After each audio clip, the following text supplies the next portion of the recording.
Hello and welcome to the second webinar from us at Hope Farm for the 2024 webinar series.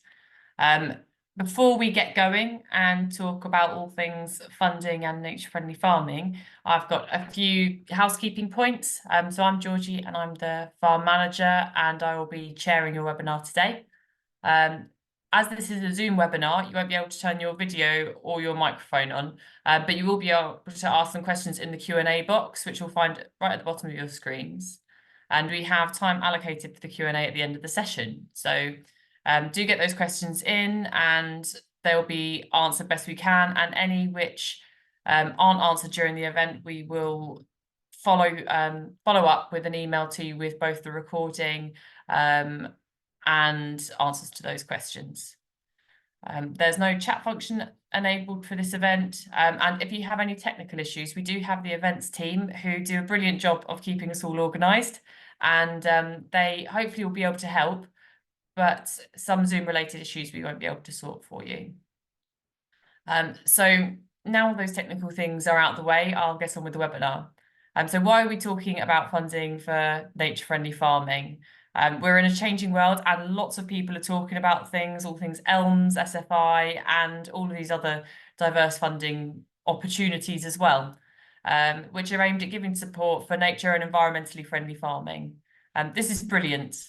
We find that working a more diverse system, not just from a diverse income point of view, means a more sustainable business, which these are kind of giving farming a nudge in that direction. Having more things living in the soil, above ground, below ground, having more things in the margins, and just a better functioning ecosystem means that we're better able to grow food sustainably. This goes well beyond the positive feeling of just seeing wildlife on farm, although that's really important. There's lots of evidence to show that a sustainable ecosystem means a sustainable food system. Now there's funding from both private and public opportunities, which means so many farmers can have access to this. The loss of BPS has given farmers another nudge to look for things like SFI. And we actually managed to sign up for this and just get the live application at the beginning of this week at Hope Farm. For us, it has given us an opportunity to make up some lost money with BPS, but it feels really good, although there's actions associated with what we're doing, that we're getting paid for delivering those public goods. We've got a lot of evidence at the farm to show how biodiversity has changed and gone in the right direction thanks to the provision of our habitats and changes to how we're managing our crops. So yeah, it's brilliant to be supported to do that. And we're also looking for markets through Fair to Nature and more mainstream sources for regenerative contracts as well. So it's, yeah, real growing interest. So as I said at the beginning, why listen to another webinar on SFI and other funding opportunities? Well, there's great flexibility in SFI. There's loads of options and from many other sources. And that's brilliant because it means that farmers can tweak practices to suit their context, seasons, topography, all sorts. But with flexibility, we need to make sure we get it right and make sure that we are delivering what people want from us as farmers. So having healthy food, but having all of those other services. If we make money and take that income, but we don't make genuine improvements on farm, restoring nature, delivering healthy food, etc., then why should we get paid to do it? And that's kind of the bottom line, really, on what we're trying to do here. And we're going to hopefully unpick the options, unpick different funding streams, look at where things are going in the future to try and help build a plan of what you can do on farm and what you could potentially do in future on farm as well. We'll start off with a talk from Alice, who's going to talk about ELMS and the projection of where that's going, hopefully, and where things have come from. Jim Egan, who will walk through some really key points on how to plan what to do on your farm. And then Patrick Barker will also talk about other opportunities that he's made use of and with all the flexibility that comes with that to make awesome things happen on his farm and beyond the farm gate as well. So that's my little spiel. I'm going to be quiet in a minute, but first off, I'm going to introduce Alice, who's our first speaker. Alice is head of the Sustainable Land Use Policy in the RSPB and has been working with DEFRA on ELMS since pre-Brexit. Feels quite a long time ago now, and will be able to help us understand some of the new opportunities available for farmers under new agri-environment schemes. So without further ado, I'll hand over to you, Alice. Thank you, Georgie, and good evening to everyone. Hopefully people can see my presentation. So this is the 4th Hope Farm webinar series I've spoken at, and we've always said, yeah, we're gonna know lots and lots about ELM. It's all gonna be sorted, next 6 months we're gonna know everything. I can't promise to tell you everything about ELM or that everything's sort of all sorted, but I can provide you a bit of an overview of where it looks like it's going at the moment.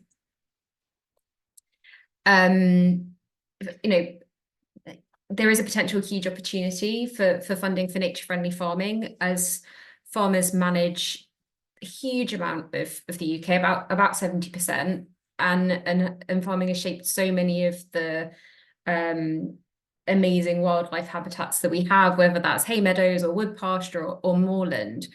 And this makes farming so central to efforts to recover nature, to tackle climate change, improve water quality and soil health. And, the UK is now bound by its own domestic targets in each of the 4 countries, but also international commitments to tackle some of these issues.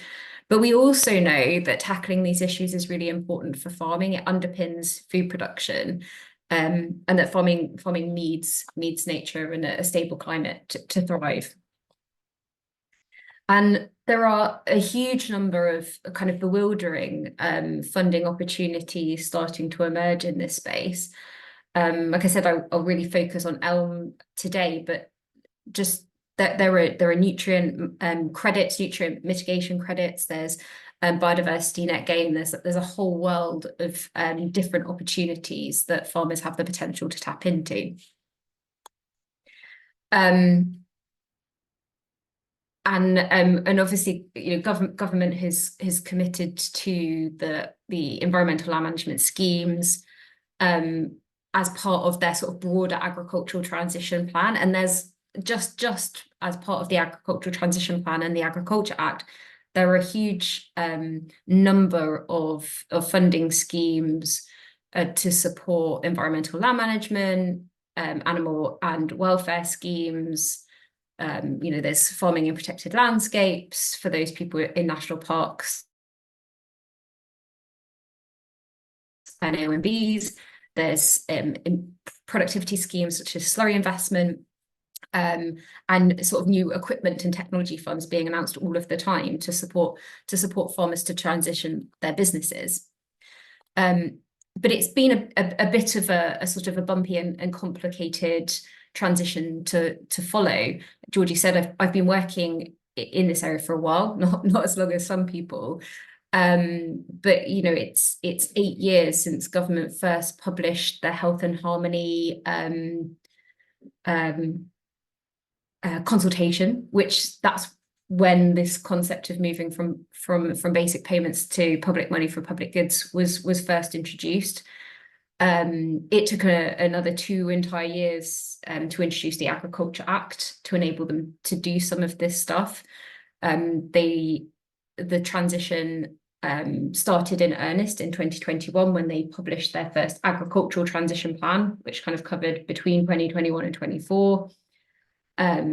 They started the phase out of direct payments, and they started to pilot the SFI. From an SFI pilot, so Sustainable Farming Incentive Pilot, they moved to a national rollout in 2022, and alongside launching the Landscape Recovery Scheme as well. But they sort of rolled out something and decided to change it, and so in 2023 we got this new Sustainable Farming Incentive offer, and this sort of general transition has been quite confusing and difficult to follow, and I spend quite a lot of my time following it, and it is challenging. this year in 2024, DEFRA have published another agricultural transition plan, so an update on their original transition plan, which hopefully starts to shed a little bit more light on what's going to be available in the next couple of years, but more on that in a minute. This slide that I put together for a talk I did last year, and I think helps to summarize why the journey has been so bumpy and why it's been quite challenging for farmers to get any kind of certainty on how nature-friendly farming is going to be rewarded. We've had 4 prime ministers since that kind of health and harmony consultation was launched, and something like 6 secretaries of state, and in the meantime, pandemics and wars and various things like that. So it's been quite a turbulent political time, but that hasn't helped government bring forward kind of a really certain long-term plan so farmers can understand what the opportunities are and have sufficient time to plan.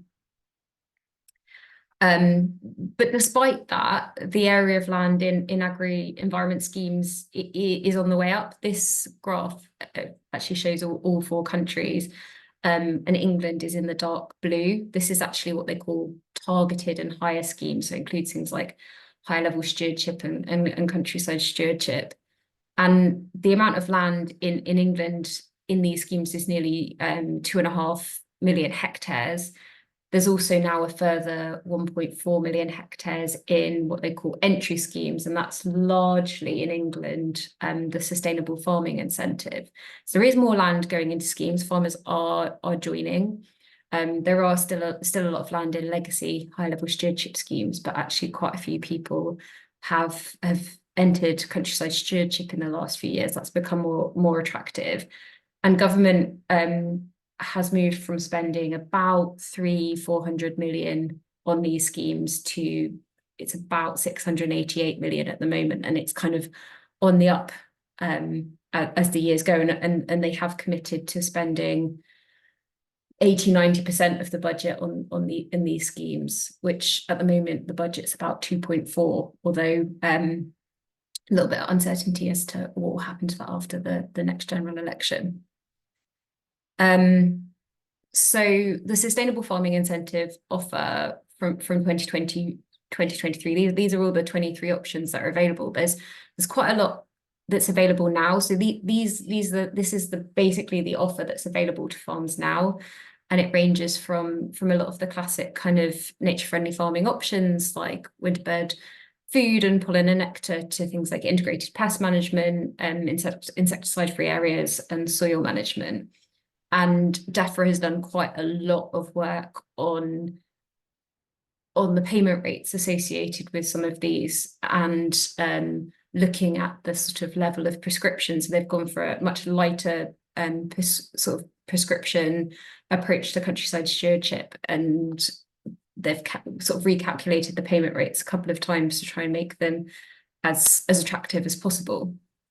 So there is quite a good offer on the table, and if you think about what nature needs, the kind of Farm and Wildlife 6 Key Actions suggests managing about 10% of a farm for sort of wildlife habitats, and there's relatively good overlap in the SFI between these kind of habitats, so the flower rich and the seed rich, perhaps not the wet features so much, but that might come with the combined offer. And then a lot of the kind of whole farm or kind of regenerative farming options, so things like cover cropping, herbal lays, intercropping and things like that. So you can use the sustainable farming incentive to put a relatively good kind of nature-friendly package together, and as Georgie said in the introduction, it can pay quite well and start to replace some of that income farmers we're getting from BPS or other sources. But in earlier this year, so there's been sort of two big announcements in 2024 to kind of provide a little bit more clarity and certainty on what next. So we've got that sustainable farming incentive offer. It's live. There are about 11,000 farmers had signed up as of last week and I think a few hundred farmers a week are entering the scheme based on what government has currently been updating on. But they have also announced a little bit more about what comes next. So there've been two big announcements, one at the Oxford Farming Conferences, where they published a new agricultural transition plan update. And then last week, pretty sure it was last week, Rishi Sunak spoke at the NFU conference and also announced a sort of package of largely productivity measures as well, but a few things around that combined offer. So DEFRA have committed to roll out what they're calling the combined offer, with about 50 new and amended actions and a whole range of new payment rates from summer this year.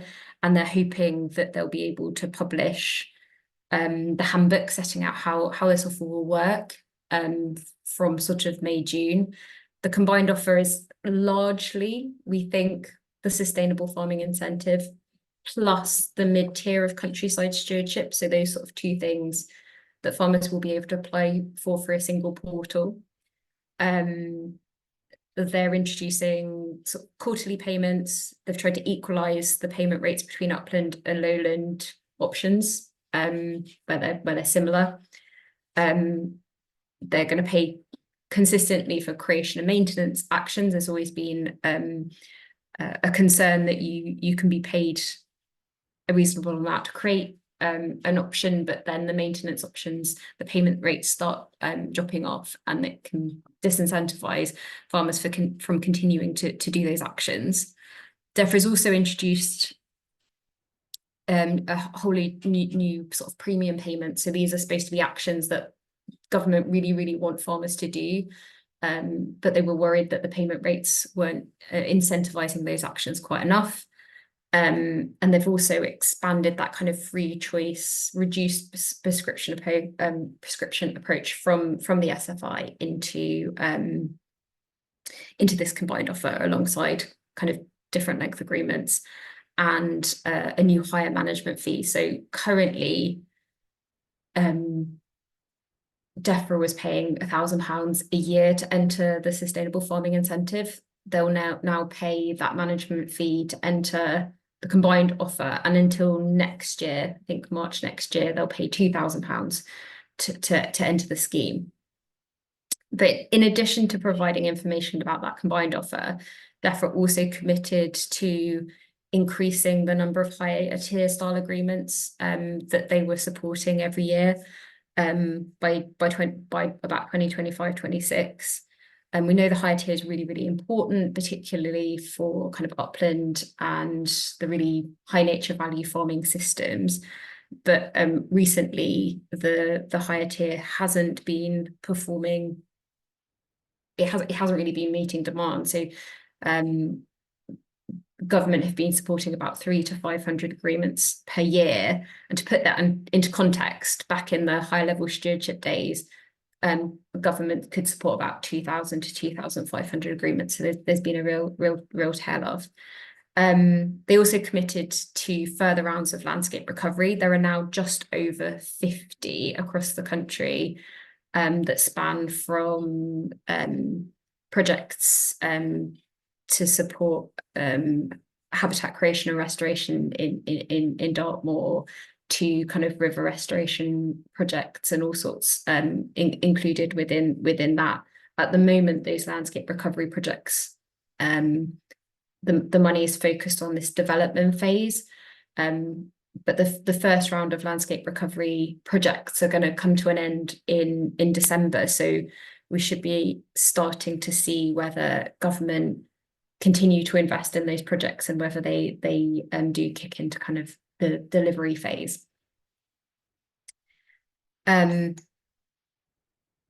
So this is just a sort of a little bit of a snapshot of what those kind of premium payments and some of these new options look like. So government have introduced new kind of precision farming, and there are a lot of new agroforestry options. They're really massively keen on encouraging agroforestry. There's an agroforestry trial going at Hope Farm. but DEFRA are really keen to use this as a kind of diversification opportunity for farmers, but also they see it as an important route to mitigate climate change and to provide for biodiversity. There's also new kind of better paying options to raise water levels on kind of crop peatland to try and reduce carbon emissions. And then in some of the new options within the combined offer include things like 3D buffer strips to try and reduce water pollution. And there are about 50 of these new options right the way through the scheme. So if you look right across everything that the combined offer pays for, it's a pretty comprehensive offer.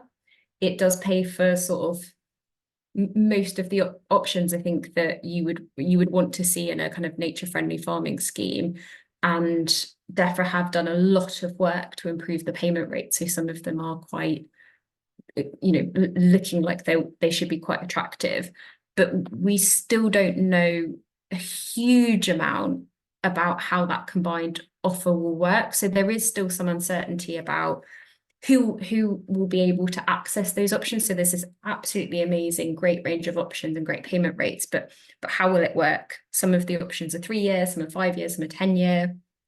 How will they be combined in agreements? How can DEFRA make sure that is very intuitive and works for farmers? How do we make sure that farmers can package together the options to ensure that it makes sense for their farm and for the land that they have? It's not that clear how the higher tier fits in. So DEFRA talk about this combined offer, and it sounds very much like sustainable farming incentive in the mid-tier, and have committed to this doubling of higher tier style agreements, but it's still not clear whether they'll roll out a higher tier this year and how and what the relationship between the combined offer and the higher tier will be. So that's really, really important to fix. There's also some uncertainties about transitioning farmers from the higher level stewardship scheme into ELMS. So we know this is something that DEFRA is looking at the moment. There are about 7,000 people and about 1.5 million hectares of land in legacy high level stewardship schemes. And those schemes have always paid pretty well, but with the new payment rates, we know that farmers will be looking to transition. So we've been asking DEFRA to look really carefully at how they support kind of a safe and fair transition for those agreement holders. There's also a bit of uncertainty about how this all relates to private finance. So like I said at the beginning, there are nutrient credit schemes and biodiversity net gain, and there's also carbon markets. But that relationship between ELM and private finance and how people will be able to stack that, there's still some uncertainty around that. Some uncertainty about the role of regulation. At the beginning of this year, we saw the end of cross-compliance as DEFRA delinked direct payments, and there are still some gaps and some uncertainty as to what DEFRA are going to do, for example, to protect hedgerows and soil and water, and also the real biggie, which we're hoping to get clarity as political parties start to publish their manifestos, is what the farming budget is going to look like after the next general election. Thank you. Thank you for your time.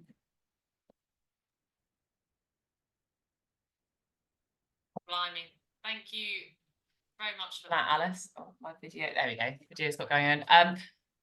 Quite a lot's changed in a year, really, since you last did a talk. It wasn't that long ago, but yeah, in terms of where the schemes have gone, I think we were looking forward to SFI 22 before the 23, and I just thank you for highlighting the where things are going, giving a bit of clarity. There was quite a lot for you to debunk there, and quite a lot of detail.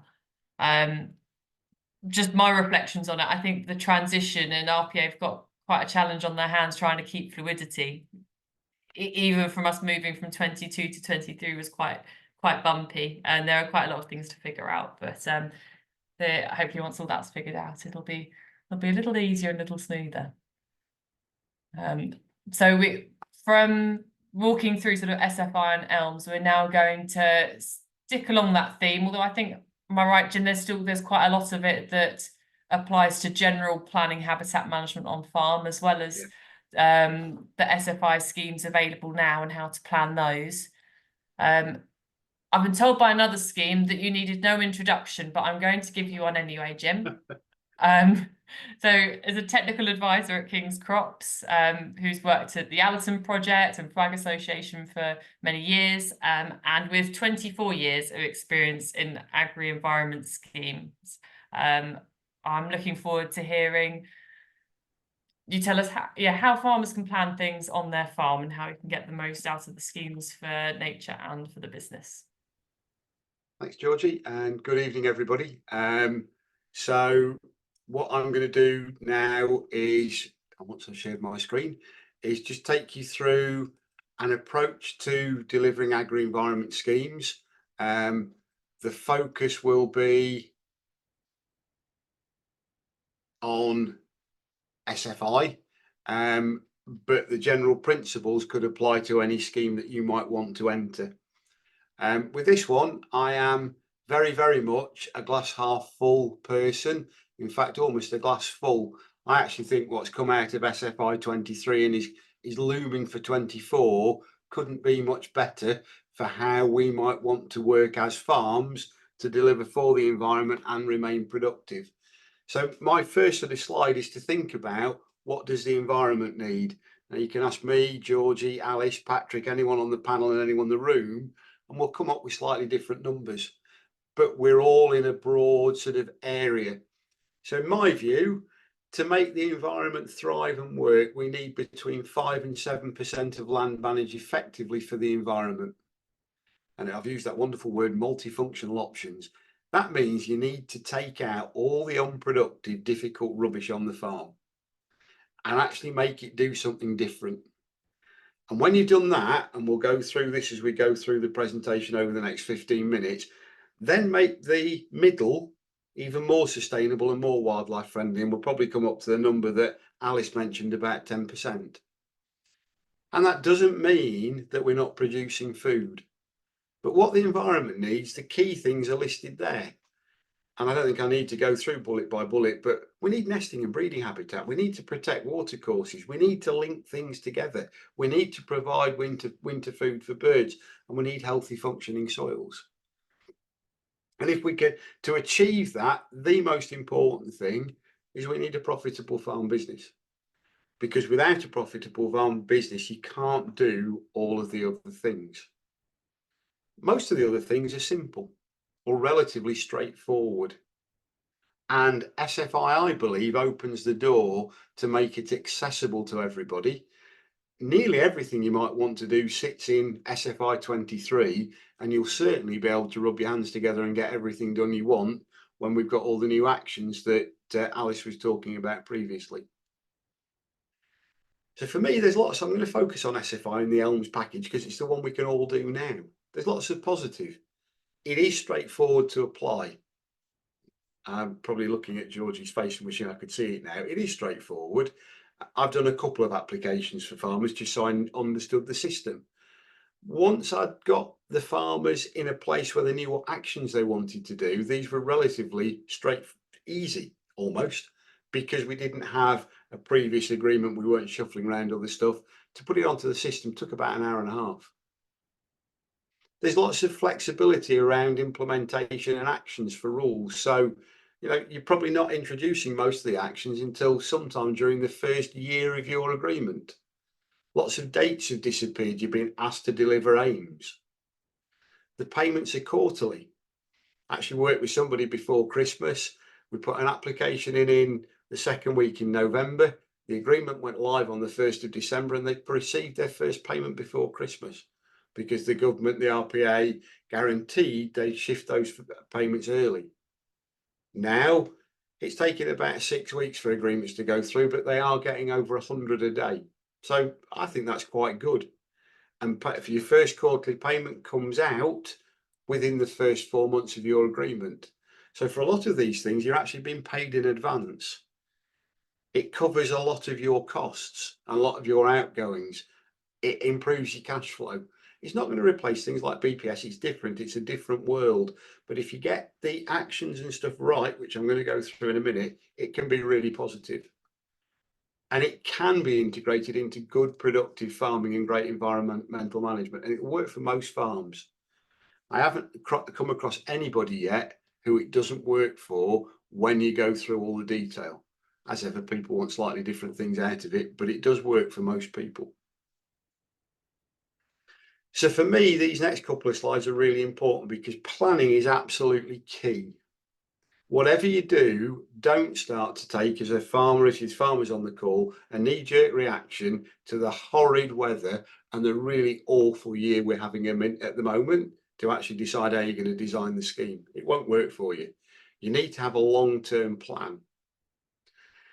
And it's about knowing what you've got on the farm. And I'm not going to go into lots of detail about this, but this is where you understand whether you've got designated sites, whether you've got a site of special scientific interest, whether you've got a scheduled monument, whether you've got anything important, really nationally or locally, very important. And then understanding all the good stuff, understanding and knowing what habitats you've got, but then understanding the productivity and the areas to farm. And that's the bit you need to focus on. This is a screenshot from a field from the Frontier system called SOYL. The same systems for Hutch, same systems for Agri. Most of us have a mapping system that uses biomass imagery. What I've done with this particular farm, you often talk and you're giving presentations and you're listening to people and they all say, oh, farmers should use yield maps. They should do this, that and the other. They tend to forget that probably 80% of farmers don't have yield mapping or don't reference it and don't look at it. And there's all that practical up the farm drive stuff. Well, with biomass imagery, you can look at the farm and yields and the biomass of the crops you're growing for the last 5 years. So you don't necessarily need yield mapping. And what I've done with this particular field, I've taken it to a point where we know from the biomass image taken in May that this field, the areas at the left, will deliver a profitable crop.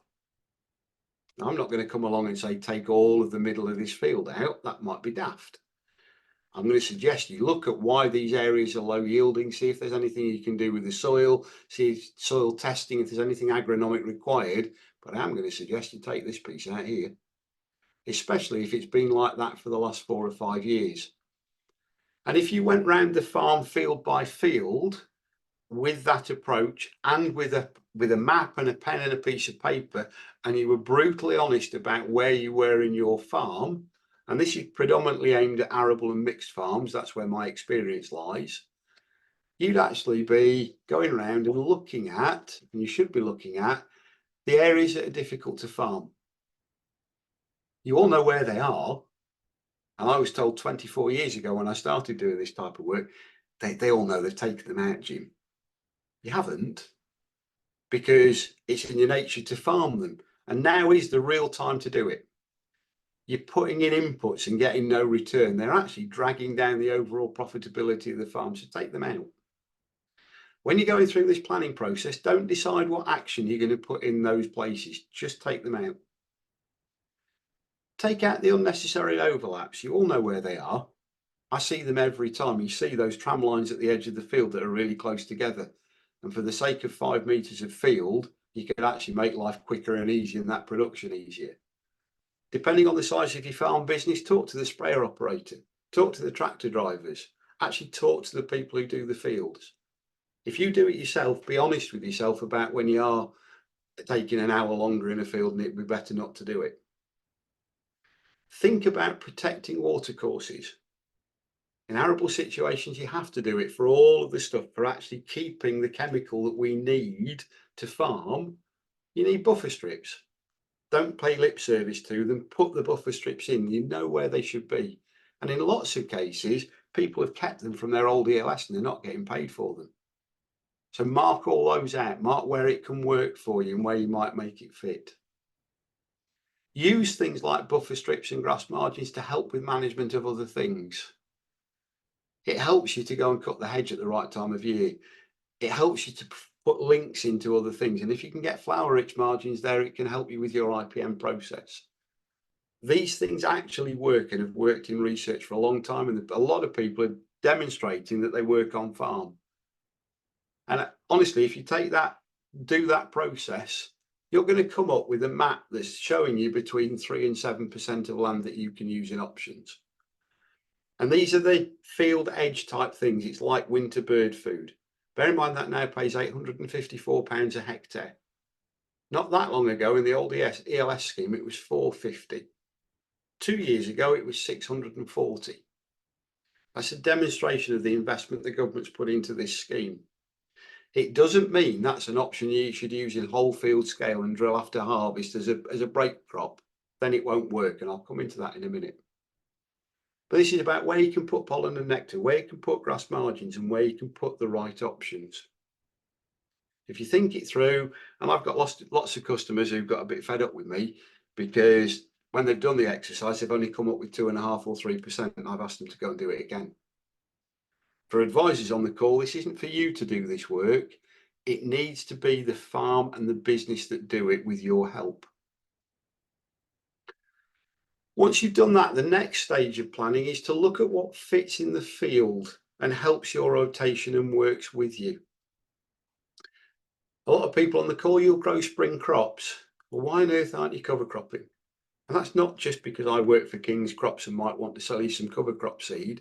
That's because the cover crop will help you increase your soil organic matter. It'll help you sequester carbon. It will help you preserve nutrients in your soil. It will make you more effective and efficient over time in a rotation. The payments within the scheme will more than cover the cost of doing the action, so it becomes a positive. Look at a legume fallow. I'm not going to go into all the stuff that's going on at the moment about making a legume fallow that will only be in the ground for 6 months. It doesn't work. I'll cover that in a minute. But a legume fallow drilled in after harvest in August and early September and in the ground for a year will really improve your soil health. It will fix nitrogen. It will make your soil better in the right conditions. If you've got a high grassweed problem and you're working on heavy clays, it's probably not the right action for you. And whatever you do, don't try and squeeze these actions in where you know they're not right for you. I've left field rich grass margins on here because I think they're actually should be considered as a field option. They help with your integrated pest management planning. They pay over £700 a hectare. They're really, really, really good, and you'll get lots of beneficial insects. Will actually help you reduce your insecticide use on the farm if they're strategically placed and if you take the right corners out. But again, don't just put them in any old place. Think about where they're going to go. This is not the action to put underneath a north-facing woodland where it's damp. The action won't establish. You'll spend £200 a hectare on seed and it won't work. You're far better where it's those sorts of places putting in a grass margin where the seed costs you £100 and the grass margin will last forever. And that grass margin will host all sorts of things like carabid beetles that will go out into the crop and eat aphids, but it also then hosts wildlife and nesting sites for field voles and mice, hunting grounds for barn owls. So you're making it work for everything. Go back into the middle of the field again and think about legume fallows don't quite work for me. I haven't got a black grass control mechanism. I can't cut them as often as I could in countryside stewardship, and I can't use a herbicide. Herbal lay, that might work for you. It pays less, but don't always be driven by the high paying option. It pays £382 a hectare. Now in SFI, you don't have to have that closed period where you want the red clovers to flower. It's there specifically as a soil improvement action. So you've got to have varied rooting structure, but you can graze it, you can cut it, you can ensile it, you can make forage from it. Even if you're an arable farmer, there will be people around who will want to make use of that forage so you can get an income from it. If you're a mixed farmer and you're already taking grass lays around the farm, it's an absolute no-brainer to put this sort of stuff in. And don't be tempted by the real cheap way of doing it with one grass, one legume and one wildflower. Actually do it properly. And if you're not sure with any of these actions, you have the ability to try them for a year on a small scale and then add more into your scheme as you go along on the scheme's anniversary, so you can be flexible. And the final one on this slide is using a companion crop. Now, lots of people in this picture shows it being grown with rape, and that's the obvious thing because that's what we've done with companion cropping. It can be beans with oats. It can be establishing a living mulch of clovers that you want to grow underneath your cereal crop for the next 3 to 4 years. And many of those will actually survive the herbicide programs you might be using. It's the most common question we get asked at the minute as King's advisors. How can I make that work? It'll reduce your input costs. But again, you might feel uncomfortable with it. So you might just want to try it for a year, do all your other actions. And when you've worked out whether you can make it work on your farm, then you can add it in later.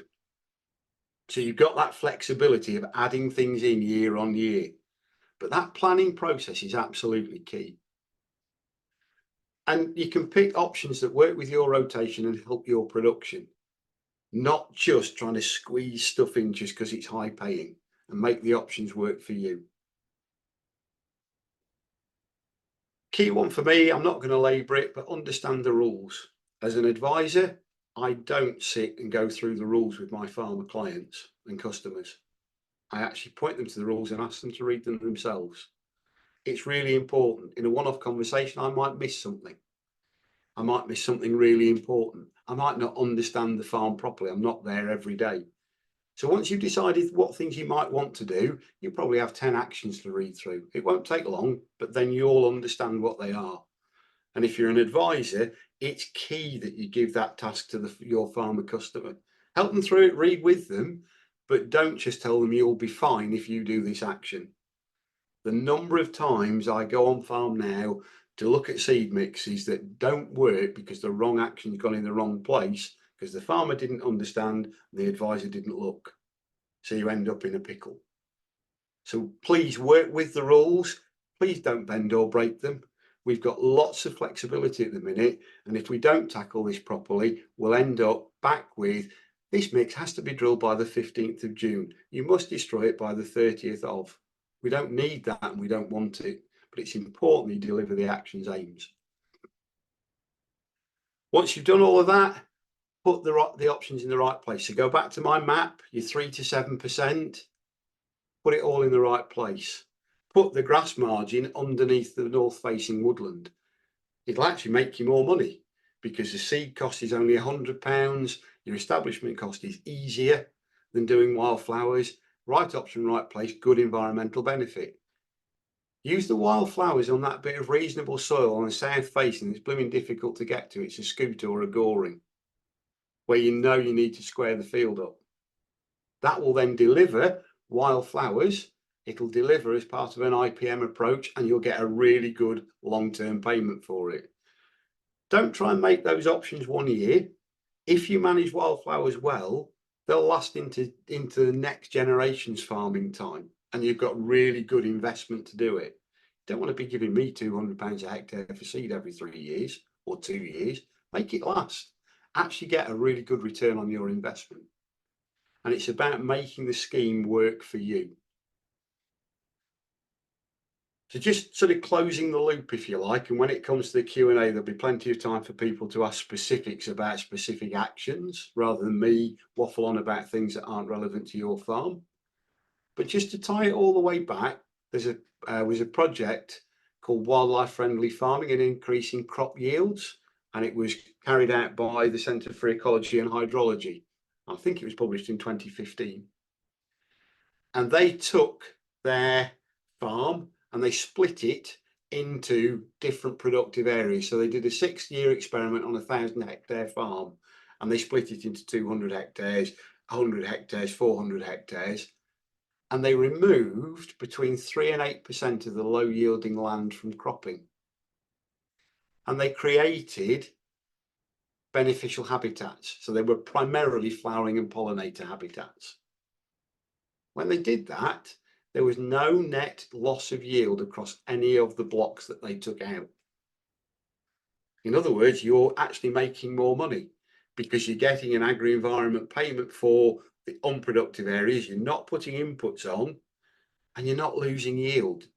And it was the first real sort of, for me, substantive evidence about that term sustainable intensification.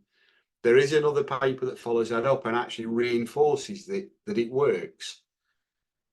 And genuinely, most of my customers who've taken 3 to 7% out, they've all gone, I haven't even noticed it. We're still getting the same return and the same yield. So it's about making it work for you. And then I'm going to stress the fact, then come back to look at the in-field actions that you can do. Work with cover cropping, work with all those things that sit in there and can help your farm business. And some of it's stuff you already do. And I haven't even mentioned the management plans. And just before I forget, those management plans, yes, you do have to do them for Red Tractor, but what the scheme wants you to do is think a little bit more deeply. So use your Red Tractor template and all that stuff, but actually sit down and think about, why do I use that nutrient? Is there a better way? Could I do something different? Do I need an insecticide? Do I really need to use those herbicides? How can I make it work? So make your IPM plan, your nutrient plan actually work for you, to have a fresh look at the farm and look at it through a different set of eyes and be paid for doing it. I've not talked about hedgerows either, so there's a whole heap of stuff in there that you can do. My final slide, the last bit from me, is please, please, please, when you go into the scheme, make sure that you deliver your scheme well. If you're going to deliver a cover crop, make sure you planned it properly. Don't forget you've got to drill it and go and try and put it in the ground in the second week in October, and then come and blame Jim from Kings because the seed was rubbish. It won't grow. Plan it. Try and make sure it is in the ground in the first week in September. Get it growing properly. Get the right mix to work for your farm. Talk to whoever your seed supplier is to make sure you've got a mix that works well for you. Make it deliver. It'll help water quality as well as helping you on the farm. If you're delivering a wildflower margin, don't try and squeeze it into a 6-month period and hope it flowers when you know really deep down it won't. Put it in the ground and leave it there. Get it there for 3 years of your agreement. Get it well established. Make it last for the next 3, 4, 5, 6 agreements that you've got coming. It actually gives you a better return on investment. If you're putting winter bird food in the ground, it's not there to be drilled in September. It needs to be drilled sometime between the middle of May and the middle of July. We'll all argue about the middle of July date, but you can get away, that will work. But don't forget, in the aim of that action, it's not just providing seed for birds in the winter. It's about the flowers that you can see in there and actually providing stuff for insects as well. And that's part of the aim. Understand the rules, take advice and deliver your scheme well, and we'll keep this flexibility for a long time. If we don't, we'll get more rules and dates. Thank you very much. Super. Thank you so much for that, Jim. Really good points, and it's just really nice to hear someone talking about it and talking about it in that easy way. It's so achievable to make such a difference with the schemes that are available. And on that last point, you're right, there's the flexibility there, and we've had points where we know that we could deliver a better habitat if we'd had more flexibility. On the winter bird seed mixes as an example, and that's what the flexibility is there for. It's not, if you've forgotten about it, leave it 2 months and then stick it in and still hope that you get the payment and it'll be all right. I think, yeah, really important point. And with the planning and everything, hopefully there'll be lots of questions about that, asking about the devil in the detail and all of the above. And as we go through, please do send in your questions. We've got a bit of time until the Q&A, but it's good so that our speakers can start looking at them and thinking about how they're going to answer them. So now for the last speaker, we've got Patrick Barker to join us and talk about all of the plans that you've got going on your farm, Patrick.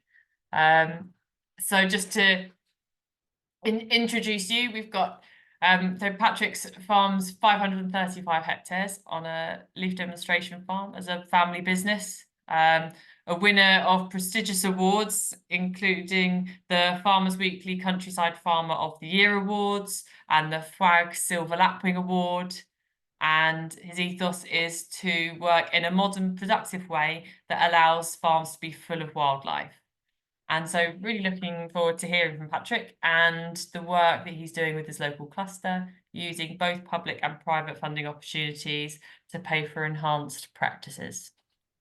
Over to you, Patrick. Thank you, Georgie. Let me just, okay. I'm sure someone will come back on the screen if that's not working properly. But this is me. Hello, everybody. Good evening. What I'm actually going to do, having just listened to Jim speak, is probably to talk about everything that Jim talked about, but actually how we apply it on the ground. Every time I listen to Jim Egan speak, I just think how much sense that man talks. And it's just really nice to hear all those things from an advisory view that we actually do on the ground. So hopefully there'll be a bit of overlap in this. So what I'm going to do is I'm just going to take you through a little bit about our farming system, what we've been able to do over the period of kind of 15, 18 years since my cousin Brian and I have been in our family business, and just talk a little bit about some of the public finance we've used and some of the private finance, and some of the examples that we've been able to use other people's money to do really good things, because that's the aim of a lot of this. So this is me. I have a number of different roles now. I'm our Suffolk, one of Suffolk 2 Suffolk Environment reps for the NFU, and I sit on the England steering group of the Nature Friendly Farming Network, and also on the GWCT's Lowland Research Steering Committee, and we're a leaf demolition farm, as Georgie said. So what we're trying to do really is we are trying to farm in the best way we possibly can. I always say to people, we are a proper farm. We're trying to farm properly. And our definition of properly is we are high yielding, cereal growing, intensive, if you like, good Suffolk clayland cereal production. But at the same time, I want a farm that's absolutely full of wildlife. And for me, that's what proper farming is as well. It's managing the natural environment with so little impact that our farmland wildlife actually thrives. And all the things that we do always have that thought in the back of our mind: how is this going to affect our natural environment? How is it going to affect the species that we're really working hard to house on our farm? And then also it's about engagement, public engagement as well. We've done over 500 visits, talks, webinars, conferences, all those different things now in the period of time that we've been on this farm, including now a really good link up with a number of schools doing school visits. So all different ways of getting people on the farm to show what we're doing, and actually for me, it's trying to instill a real love for farming, but also a love for wildlife, for the natural environment. And for me, seeing school children shaking jam jars full of double cream to make butter is just as rewarding as them enjoying feeding sheep, or opening up barn owl pellets, or releasing a moth that we've caught in the moth trap. You know, all those different things are all what being on a farm is all about, and that's what we're trying to hand over to that next generation. So for me, the most important thing is schemes. Get these schemes right. There's money there that people want to give you for not having to work as hard as farming. So it is all about how do we use these schemes to make our farms as efficient and as productive and cost effective as possible. And for me, this is straight line farming. This is how we actually really use schemes to their maximum, is working out which bits of land should we and shouldn't we be farming. And if the decision is we shouldn't be farming it, what should we be doing with it? Some people it's solar panels, some people it's planting trees. For us, it's let's get it into schemes. Let's be using it for environmental benefit, for wildlife benefit. Funny things like corners and where that old pond was that was filled in 1962 that's never grown anything since. You know, all those different areas, they're the areas that we shouldn't be farming. And as Jim talked about, is finding the right options. For us, the best thing we can do is farm in straight lines, and the worst thing we can farm is a triangle. So we spent a lot of time making our farm as efficient as we possibly could and getting these schemes set up. And we started off at 5% of our farmed area went into our very first high-level stewardship scheme in 2007.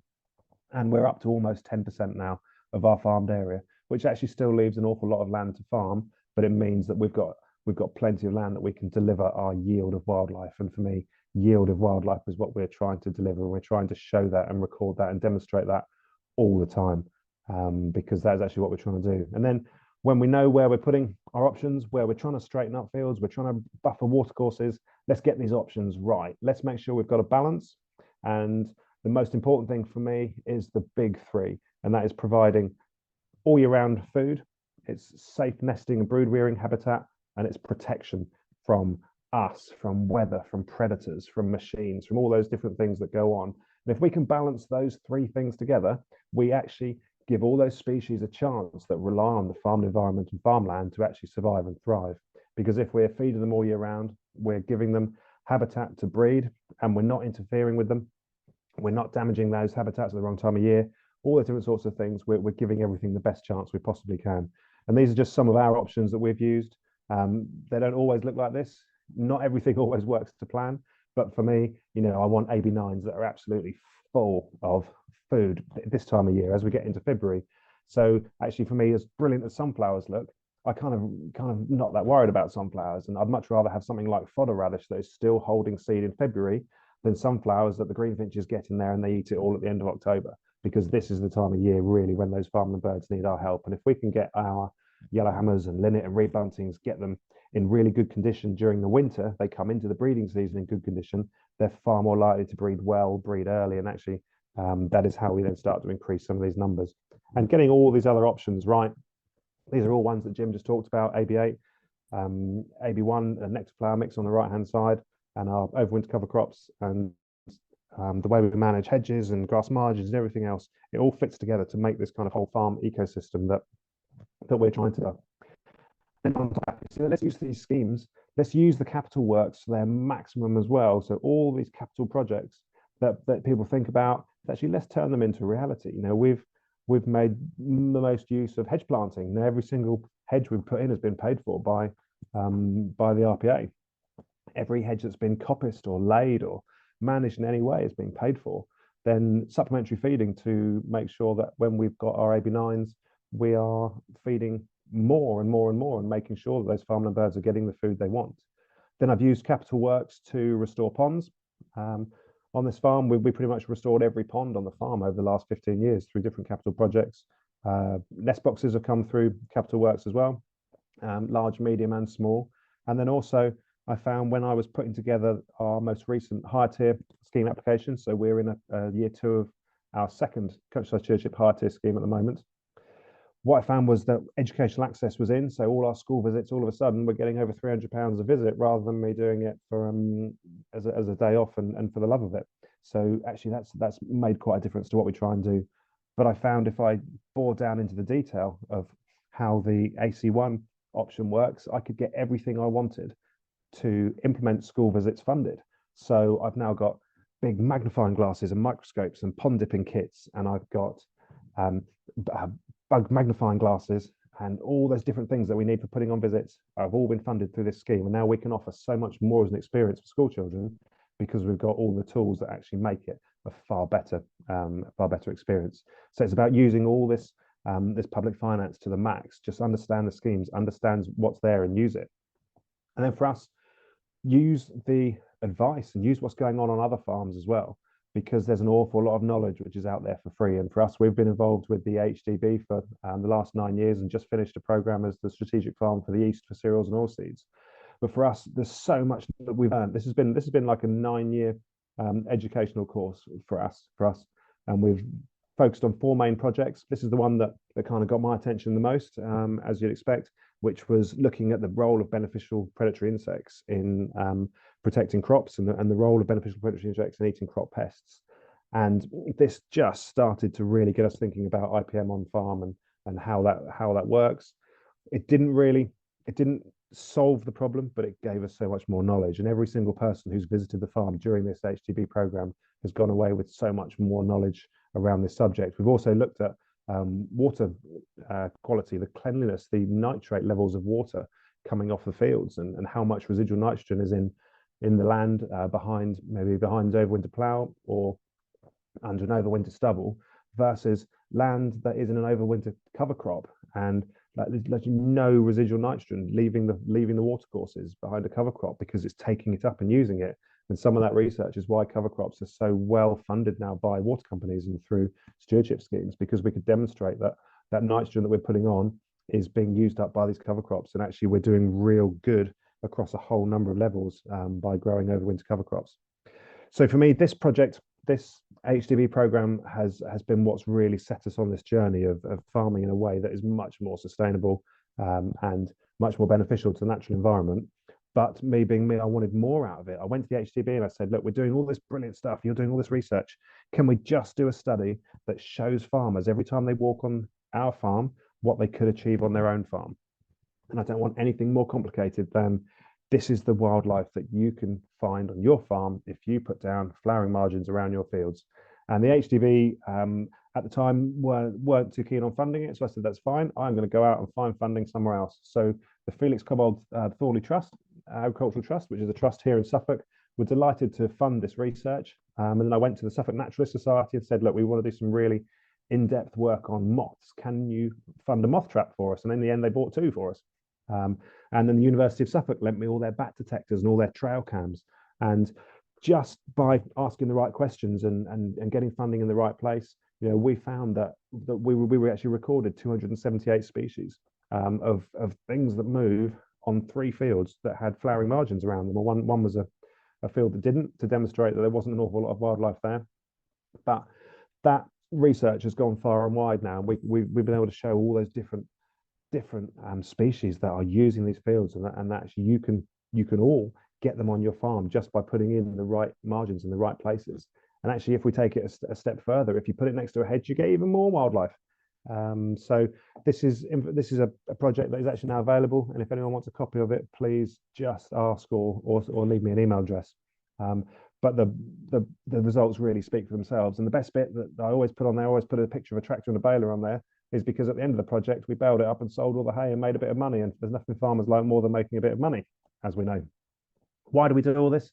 Because I want data. And I'd always known that data would be important. But as we move much more into a world of biodiversity net gain, of biodiversity offsetting, all these different sorts of things, how can we demonstrate we're doing it if we don't have that data? And for me, all these different projects, all the people who say, can we come out on your farm? The answer is always yes, but give me the results as well. And then I can put all those results together. So for us, we are just a fairly typical cereal growing arable farm in Suffolk. We recorded 545 species in 2022, and I'm still pulling together all the 2023 data for this year. But actually, you know what? A lot of this stuff, it's there if you go looking for it. On the Wild Isles Hungry for Change video, Deborah Meaden said, you know, we're one of the most nature depleted countries on earth. For me, it's there if we go looking for it. If you put habitat in, you manage your farm right, and you go searching for it and know what you're looking for, you know what? A lot of it is actually there. And for me, that is always something at the back of my mind. It's not, what are we going to find today? It's like, right, let's go looking and find something really interesting. And pretty much every time we go out, we do find things that are interesting. One of the things I just wanted to touch on very briefly was LENS. And today is LENS deadline day. So everyone has breathed a sigh of relief in the east of England because we've all got our bids in for LENS. LENS stands for Landscape Enterprise Networks, and it is a private funding scheme. It's all the companies that we didn't realize we were selling our produce to, who are all listed there on the right-hand side, which is Nestle, which is Purina, UK Cereal Partners, British Sugar. All these different companies have come together, and they want to safeguard their own supply chains, but they want to make sure that the produce they're buying is from more and more sustainably produced crops and more actually sustainable farm businesses. So LENS is funding all these different measures that are possible in the landscape, and more and more is this being taken up in the east of England, and it's something that we're really grateful for, because we've always heard a lot about, you know, private finance is coming. We're going to allow blending of private finance, and it's always been, well, where is this private finance? And for me, actually, here it is. It's here. It's a real thing. You know, in 2023, £3.1 million was pumped into the east of England for different farming practices, better farming practices, good environmental measures that LENS is delivering. And it's just, for me, it's been a real eye-opener to see. Historically, all our produce went on lorries. We'd sell it, it would go on a lorry, it'd leave the farm, and we never really knew where it was going. Now I know that wheat we're producing is going through Frontier to Nestle into shredded wheat. I know that wheat we're producing is going the same way into shreddies, but also the spring barley we're growing is going through Frontier to Muntons in Stowmarket. It's going to be made malt, which is then going back to Nestle to make shredded wheat. And all of a sudden, I can see all this supply chain. So it gives us people to talk to, and we're getting to know people within our own supply chains far better. And now we're able to have conversations and saying to them, you tell me what you actually want, and we'll deliver it. You want low carbon wheat? Let's talk about how we do that. And we're now able to share some of that risk with our supply chain end users as well. So for me, this is what private funding is. It's not necessarily biodiversity net gain. Let's put in a wetland and leave it for 30 years. It's private funding into how do we make our farms more sustainable? How do we make our supply chains more sustainable? And how do we get actually good quality British grown food into these supply chains whilst doing environmental good as well? And we've used Lens to farm our farm cluster, to fund our farm cluster. And for us, that is 12 farms in this area, which hopefully is going to be up to 16 this year, coming together, wanting to deliver more for the environment, deliver better crops, more wildlife, but also more sustainable food chains, and having better, more sustainable businesses as a result. And this is something that we'll keep doing. And every time I ask anyone for help, everyone always says yes. Frontier, Kings have been absolutely brilliant. Can we do this? Yeah, why not? Jim Egan, can we do? Yes, of course you can. And actually, as we start working as a collaborative project, this is just becoming a lot easier to deliver things because people are just really keen on helping farm clusters. So if you're not in a farm cluster, my advice is always be in one, get in one and use it to its max. And for us, this hopefully is just going to lead to more different income streams and more ways of generating income on farm. And I just wanted to touch very quickly. I've talked a lot there about all these things that we do, and it sounds wonderful. Actually, I wanted to give you a real life example. This is our neighbouring farm in our village. Our land joins this one. This is a 12.5 hectare, 30-acre farm, which historically was farmed in quite an old-fashioned way. And then we were asked to come in and could we contract the farm? Could we take it on? And we had real trouble making money for the landlord, for the farm owner, on 12.5 hectares. At the time, there was 3 crops. We had to grow 2 crops on there. So we were going up doing 20 acres of wheat and 10 acres of spring beans. The combine was up and down and costing more to get there than it was to actually what we were taking off it. And this farm, we just sat down with the lady who owns the farm one day and said, look, we're just not making you any money. Can we try something different? And she was really responsive to that as an idea. So this whole farm now, this 12.5 hectares, is all down to a mid-tier scheme. So all the land there is in mid-tier options. We've got 3, 4, 5 different options on there. Wild bird seed mix, cultivated plots for arable plants, and AB1 pollen nectar mix. Then the main watercourse that runs through the farm in the middle is all buffered by AB8, which is kind of species-rich grassland in a bag, as I would refer to it. So those options are all there delivering to farmland wildlife. And that farm actually will generate around £10,000 this year from those scheme options. And a lot of those options have been in the ground for 3-4 years already. And the only one we're really trying to establish annually is AB9. So I know we can make a surplus on this. We're also supplementary feeding on here. So the bird numbers are off the chart. And the summer supplementary feed is provided for free by Operation Turtle Dove, because we have turtle doves on the farm. Operation Turtle Dove, and we have a terrific Operation Turtle Dove advisor in Suffolk, and Eliza Leet, who works really closely with lots of farmers, and she's been able to get food onto all these farms for turtle doves. So that's something that we're able to do free. Then we restored the pond through district level licensing administered by the Suffolk Wildlife Trust. So we actually got the pond restored for free, and us as the contractor, we got paid to do it. So for me, sometimes it's just taking these sources, doing good, and making sure it's there for business benefit as well. We have planted 960 meters of hedgerow on this farm, and actually over 50 different people came and planted hedges because they wanted to come on and do something positive and do something good. So we kind of saved money with our hedge planting costs, but also had a brilliant time getting to know lots of people as well. And there's loads more on this that we're doing all the time. We're monitoring, all the volunteers are monitoring the school visits, come and feed the sheep, as you can see. We've got rare breed sheep grazing all the grassland.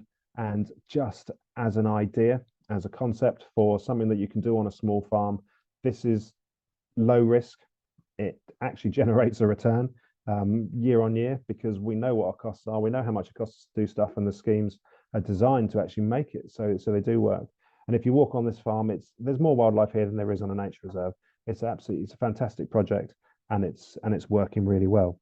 So I think for me, what I'm trying to get across to you is actually this is just about farming properly, but also trying to balance all those different income streams that are available to us. It's making the most of public finance. It's exploring all those public finance options as well. And then it's just taking advantage, and it's looking at how do we use this money to do environmental good, but also good that benefits all of our businesses as well. So that is me. Thank you very much for listening, and happy to answer any questions. Thank farm you live on and what a place you live in have made it just full of all of those things. After Alice's talk, I stuck a question down saying, how do I know these things will work? And Patrick, you've answered them. I mean, at Hope Farm, we've been collecting evidence for a lot of years. It's a big part of what we do, but getting a farmer on, showing them all of that and just showing them that data and what wildlife is there, it must be so powerful. And that's why I love that Ferex Farm project, because it didn't start off as a demonstration farm. It just started off as a mid-tier scheme on a little farm, and everything has worked so well that I now use it as a demonstration farm. I've had Janet Hughes, Jonathan Baker have been out and looked at it from DEFRA. We've had MP visits. We've had all different sorts of people have been and looked at it. And for me, just showing people that these options work if you get them right and you work hard at them is actually incredibly rewarding. Well, no, it's really good to see. And now we've got Jim and Alice back to the floor now, and we're going to run through a few questions and run through the Q&A. I have one just because it's off the top of my head, and you're the last talk, Patrick, to ask you. But first off, we have a question from David White, and it's on a topic we actually haven't touched on, even though it's financing, and we're probably one of not that many talks going on about financing for farming that hasn't mentioned carbon. We'll be talking about carbon in a webinar in a couple of weeks' time, and we'll have a whole one dedicated to that. So, David, you can certainly join that one. But first off, I've got a question for you, Jim. And David recognises the value of cover crops and what they bring on their own, and recognises them as a cash crop. But also recognises the fact that you've mentioned sequestration. If Frontier had farms, do you think that they would be selling their carbon? Way above my pay grade to answer that with a Frontier complete hat on, so I'm not going to fall in that trap. I'll answer it from a personal point of view. No. No. And that's a really straightforward, honest answer. This is a personal view, and it'd be really careful I say it like that. Yeah. I don't think carbon trading markets are mature enough. I think trading it is stepping one too far. I think there's far more to be earned from natural capital, actually trading capital and doing the sorts of things that Patrick's doing, and people actually paying you for actions that help them sequester carbon. I personally don't think carbon trading is right. And if I was to expand a little tiny bit, there aren't many big companies like Frontier trading it. That says a bit, doesn't it? Yeah. Yeah, no, that's true. Just to put in but I won't say too much because we will be covering it in a couple of weeks, but we don't sell our carbon at Hope Farm either, although we're doing a lot of work across the RSPB on the farm on carbon. Patrick, can I ask you the same question on your farm? Yeah. Carbon trading makes me very nervous. Trading something you can't see is a bit of a no for me anyway. I think it's something that we should all be massively aware of, because if we're farming in the right way, we're reducing our inputs, we're reducing our fuel usage, we are managing the land right, then our carbon footprint will be heading in the right direction anyway. But for me, that carbon trading shouldn't be the driver. The driver should be, how are our farms profitable? How are we thinking about our margins, not our yield? How are we thinking about profit, not production? And how do we make it all fit together? If we're doing the actions, then what I really want is to be able to produce wheat, barley, all those crops with as little carbon footprint as possible, and the supply chain to recognize that as being valuable without it being a commodity to trade.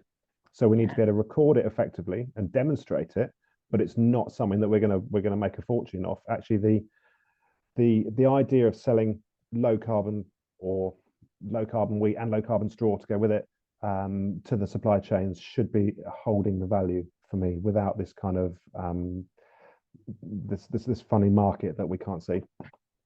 Yeah, that's it. And I think it's worth saying that what was it you said, multi-something, Jim, multi-delivering, some word like that. But a lot of the options that Alice, you had your list of things there, we can get paid pretty well to put in things that are sequestering carbon, but we're getting paid for delivering for nature, for improved soils, for reducing our pesticide use, for reducing all sort of fertilizer use. All of those things are good for carbon, but it's looking at that whole suite together and recognizing that it benefits as well. Bill, okay, no, that was oh, David said totally agree, Patrick. So that's good to hear. Now I've got a question here for you, Patrick. You've talked a bit about lens and the different scheme and as private financing, and I think that has been talked about as almost like this mystical beast of, okay, so you've got the ELMS schemes and the SFI, and it's relatively easy to enter and it's very accessible. If a farmer comes along and says, well, I want to go into private schemes, how can they go about it? How can they find out about them and make the most? Because it's not, am I right in saying it's not quite as well advertised as the government schemes are? I think it will be. Mhm. It's coming. At the moment, the limitation is the number of funders and the amount of money there is to play with. It's one of those things that if it's opened up too big too quickly, then actually there isn't enough money to go around and people lose interest a little bit. So what Lens did was went to the east of England, looked at the Waveney catchment in particular, and just said this is a target place to start for whatever reasons. I don't know the reasons. And just I think for farmers, it's looking at it as an opportunity to fund the things that either you're already doing or you want to do to create positive change.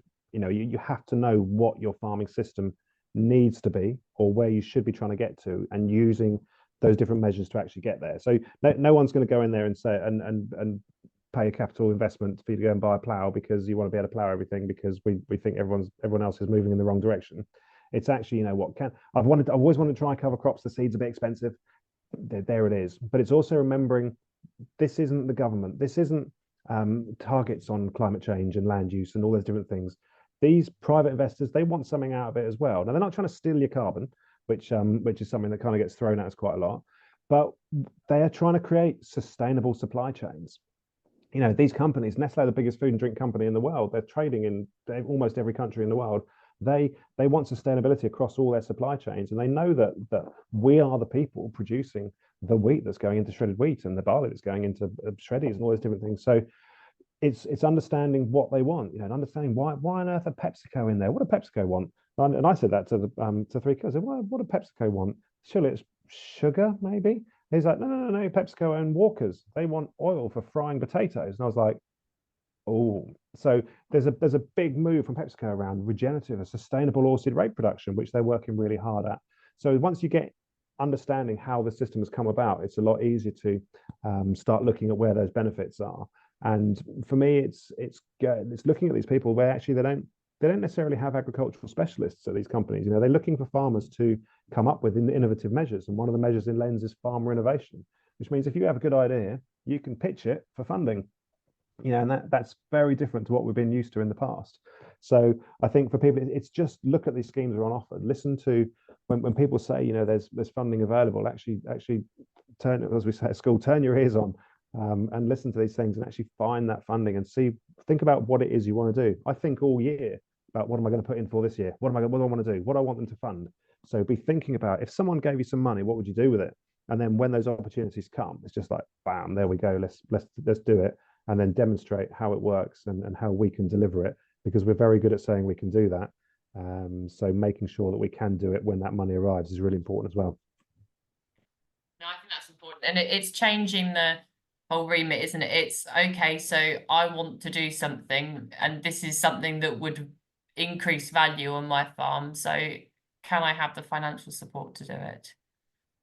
Yeah, the water companies, all the water, there's Anglian Water, Affinity Water, all in there because they want to deliver clean water. And actually, farmers, we can help them deliver that. We cover all those ditches, those water courses. You know, we can be part of the solution with all this.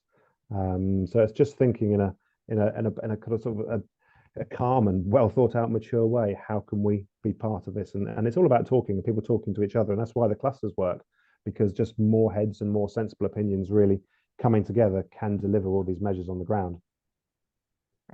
All right, thank you very much, Patrick. Unless I have any other questions coming through, I've got one more here.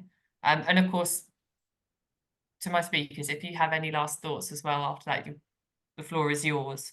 But just wanting to pick up, we've said quite a bit on SFI actions and things, but on the landscape recovery, Alice and Jim, or Patrick, if you had anything to say about it as well, do chip in. But could you give a bit more detail about that, please? And if there's a farmer who's wanting, if they're currently on their own, or if they've got a group of farmers, like how can they get access to that sort of, that part of the scheme?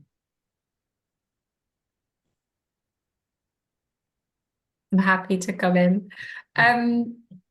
Yeah, it's a really interesting one. So landscape recovery, at the moment, DEFRA have been running in rounds. So they have like application windows, and they've done 2 so far, and they have committed to do more. Generally speaking, they're looking for quite significant shifts to occur in how land is being managed.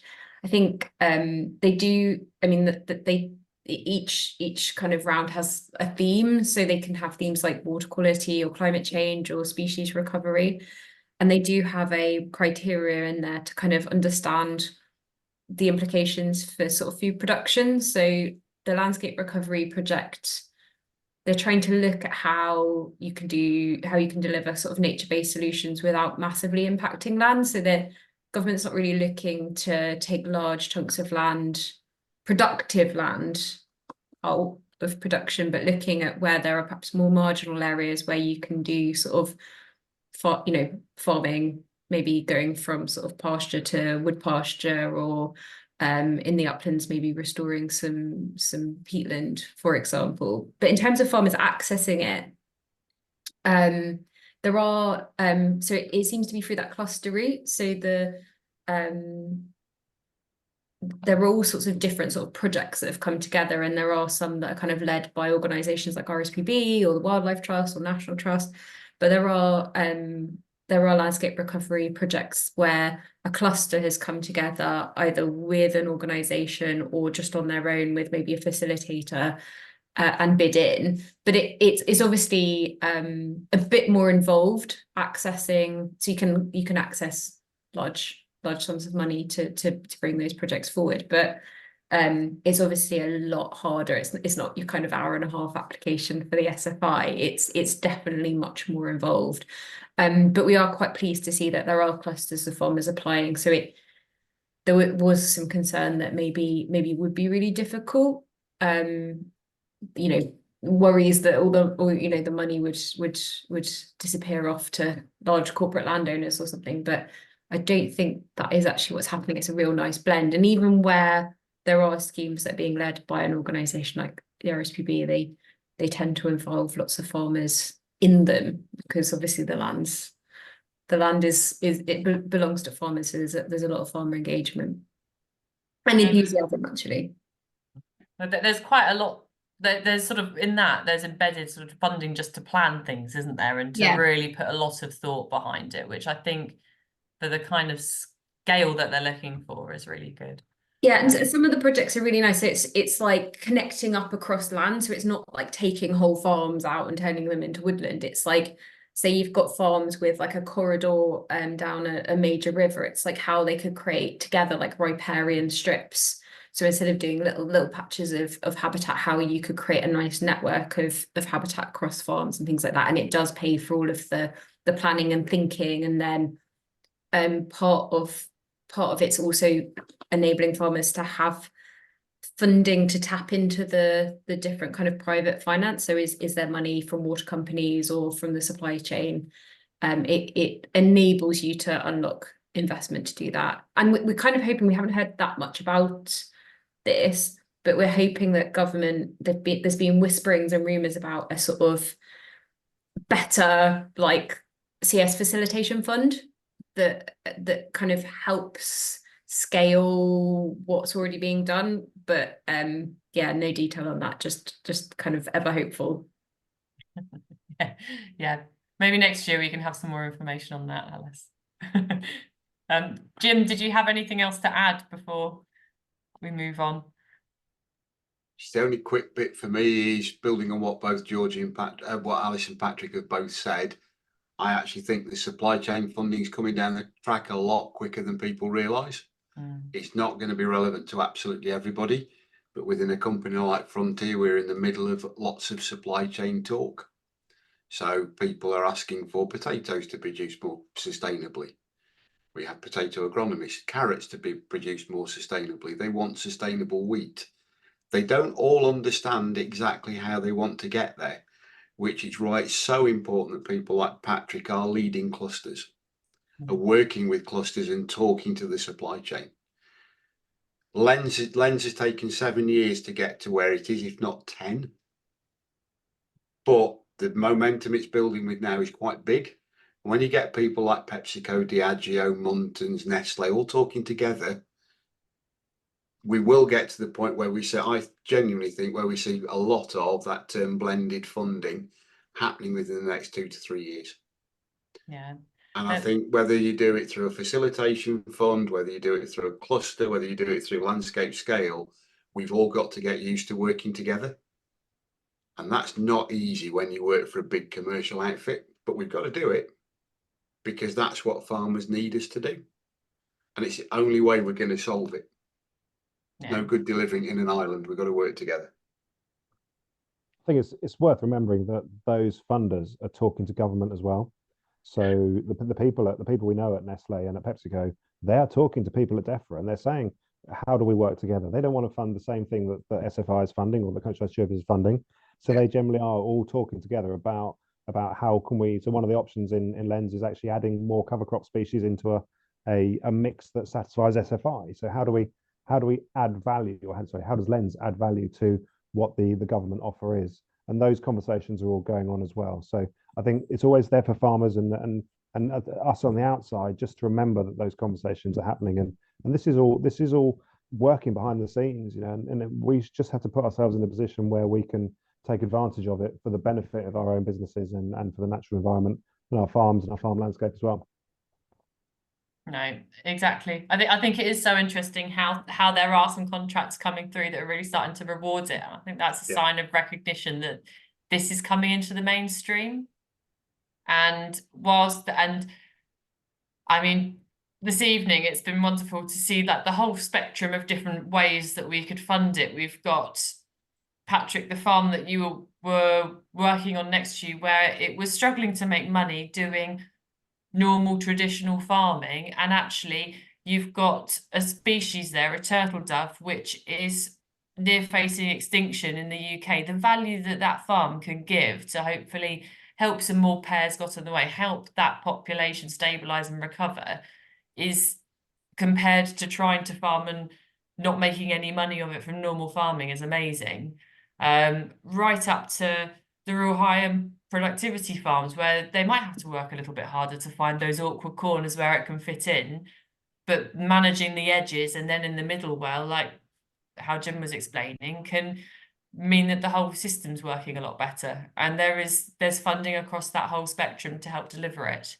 And I think all three of you had a slightly different way of wording how you can plan things on the farm and what wildlife needs, but that is basically giving wildlife somewhere to breed, somewhere to live in summer and winter, and a way it can get food in summer and winter, and thinking about all the different things in ecology. And there's lots of different forms of advice there as well, about if people are wanting to have more information on how to plan that.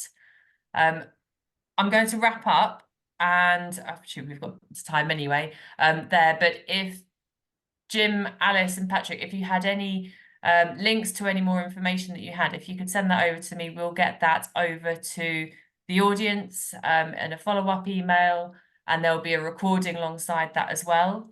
And just another plug to say that in a couple of weeks, we'll be talking about carbon and the auditing tools that we've been looking at in a lot of detail, and different things that we've been doing both at the RSPB and what's been going on over at the Allerton project over at Game and Wildlife Conservation Trust, because they've been doing a lot of work in this field looking at how we can do nature-friendly farming in a way that is working to reduce our emissions as well.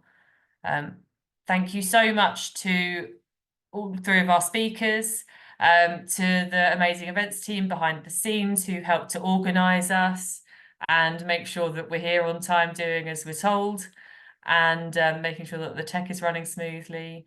And thank you to the audience as well for joining us. So I wish you all a good evening.